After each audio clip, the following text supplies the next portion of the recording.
السلام علیکم ورحمۃ اللہ وبرکاتہ۔ آج ہماری سوال و جواب کی نشست ہے جس کے ساتھ ہم حاضر ہوئے ہیں تاکہ آپ کے جو سوال بہت سارے جمع ہو گئے ہیں ان میں سے کچھ سوالوں کا جو ہے وہ جواب وہ ہم انشاءاللہ آج کی نشست میں دیں گے، تو میرے ساتھ جڑے رہیں۔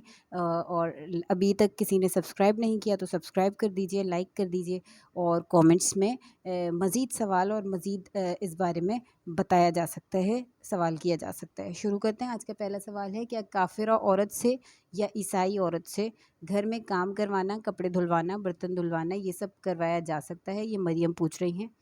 الجواب بالعون الملکی الوہاب اللہم ہدایہ الحق والصواب۔ عیسائیہ عورت سے یا کافرہ عورت سے چند شرائط کی بنا پر اسپیشلی عیسائیہ عورت سے کام کروانا جائز ہوتا ہے، چند شرائط کی بیس پر۔ اچھا، دوسری اور اہم بات یہ کہ اس میں دو باتوں کا بہت زیادہ خیال رکھنا ہے۔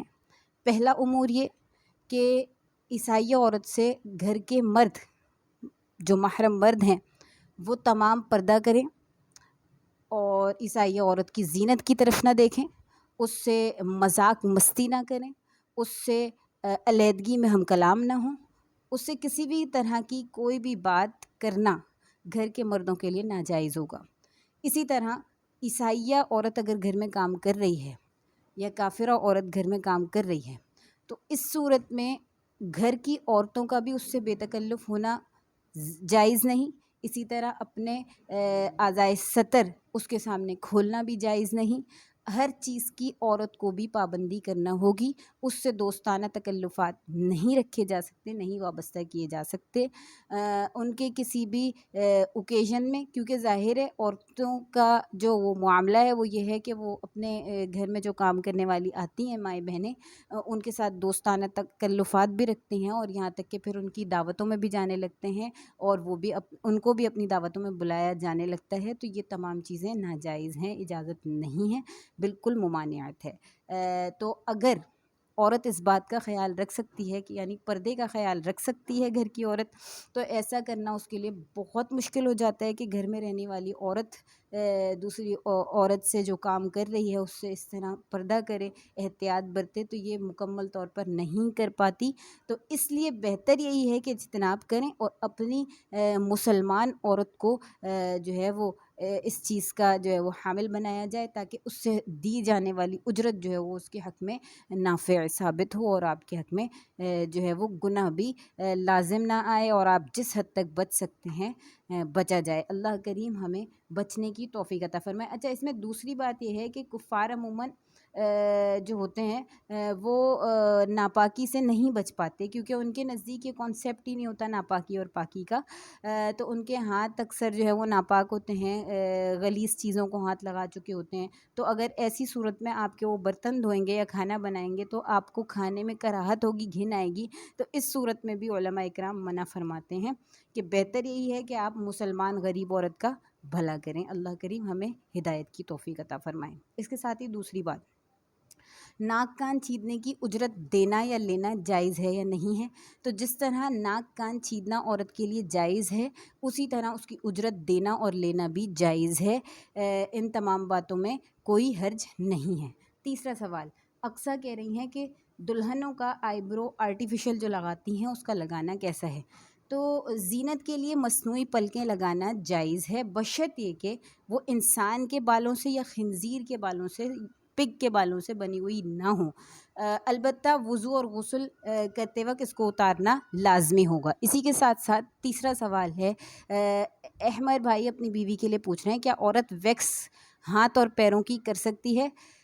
اس کا جواب یہ ہے کہ عورت بازوؤں، ہاتھ پاؤں اور ٹانگوں کے بال اتار سکتی ہے، یہ بہار شریعت سے ثابت ہے، اور اس کے علاوہ لیکن آئی بروز کے بنانے میں اختلافات ہیں۔ میری پچھلی ویڈیو کافی عرصے پہلے میں نے ایک ویڈیو دی تھی، اس میں بتا دیا تھا۔ اس کے بعد ہی پانچواں سوال ہمارا ہے، احمد بھائی پوچھ رہے ہیں، یہ بھی احمد بھائی پوچھ رہے ہیں کہ اسلامی بہنیں اپنی معلمہ کا ہاتھ چوم سکتی ہیں؟ اور اس کے علاوہ ایک سوال اور آیا ہوا تھا کہ اپنے شوہر کا ہاتھ چومنا جائز ہے یا ناجائز ہے، اس بارے میں بھی بات کریں گے۔ نیک اور پسندیدگی کے نیت سے اپنی معلمہ کا، اپنے عالم کا ہاتھ چومنا جائز ہے، اور اسی طرح اپنے شوہر کا ہاتھ چومنا بھی جائز ہے، کوئی ممانعت نہیں ہے۔ ہاں، جب آپ اپنی معلمہ کا ہاتھ چوم رہے ہیں تو اس میں نیک نیت کا خیال رکھیں، بشرط یہ کہ کوئی فتنے کا اندیشہ نہ ہو۔ اسی کے ساتھ ساتھ چھٹا سوال ہے، محرب پوچھ رہے ہیں کہ کندھوں سے اوپر بال کٹوانا ناجائز و حرام ہے کیا عورت کے لیے، اگر اس کی خاوند خواہش کر رہے ہیں؟ دیکھیں، اگر خاوند اس چیز کی خواہش کر رہا ہے کہ کندھے سے اوپر عورت کے بال ہوں، کٹوانا جائز اور ناجائز کے بارے میں، تو اگر اس کا شوہر بھی یہ چاہ رہا ہے تو اس کا کرنا اور شوہر کا کروانا دونوں گناہ کے زمرے میں ہیں۔ اس سے جتنا بچ سکتے ہیں، جتنا آپ کر سکتے ہیں کریں۔ ہاں، کندھوں سے نیچے بالوں میں اس کو ترشوانا، اس کو نوکوں کو کٹوانا، یہ چیزیں جائز ہیں۔ آج کا 7واں سوال ہے، شارق میاں پوچھ رہے ہیں کہ وفات کے بعد مرد اپنی عورت یعنی بیوی کو ہاتھ لگا سکتا ہے یا غسل دے سکتا ہے، اور بیوی اپنے شوہر کو غسل دے سکتی ہے یا نہیں دے سکتی؟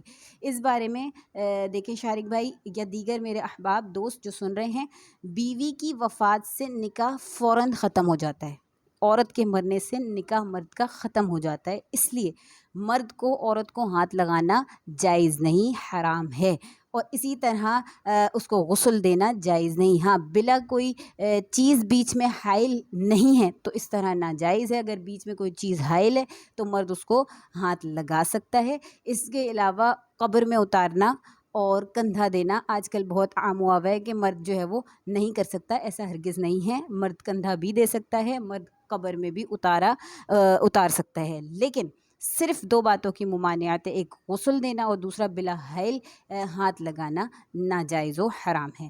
اسی طرح عورت کے لیے یہ حکم ہے، کیونکہ عورت عدت میں ہوتی ہے، موت کے بعد، مرد کی موت کے بعد عورت عدت میں ہوتی ہے، تو اس کے لیے غسل دینا جائز ہے، اس کے لیے کفن و دفن کرنا بھی جائز ہے، تو عورت کے لیے یہ تمام معاملات جائز ہیں کیونکہ وہ نکاح میں ہی ہوتی ہے عدت تک۔ اللہ کریم ہمیں جو باتیں سنی اس پر عمل کرنے کی توفیق عطا فرمائے۔ مزید آپ کے جتنے بھی سوالات ہیں مجھ سے کریں، انشاءاللہ بہتر طور پر جواب دینے کی کوشش کریں گے۔ اللہ تعالی مجھے اور آپ کو عمل کرنے کی توفیق عطا فرمائے، مجھے فیڈ بیک دیں، زیادہ سے زیادہ لوگوں کو اس پلیٹ فارم کی طرف لے کر آئیں۔